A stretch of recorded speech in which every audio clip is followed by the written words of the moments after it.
Hello বন্ধুরা, আপনারা সবাই ভালো আছেন তো? আজকে চুলের একটি টিপস শিখাবো। আপনার ভালো লাগলে ব্যবহার করতে পারেন।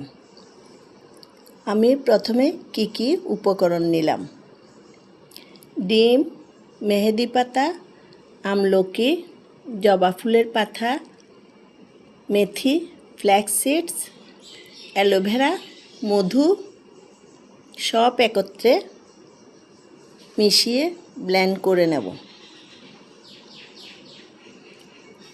এই উপকরণগুলি ব্যবহার করলে চুলের গোড়া মজবুত করে, চুল ঘন করে এবং চুলে সিল্কি ভাব আনে।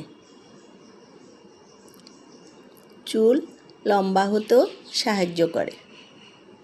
আপনার যদি ভালো লাগে আপনিও ব্যবহার করতে পারেন। এই ভিডিওটি দেখার জন্য অসংখ্য ধন্যবাদ।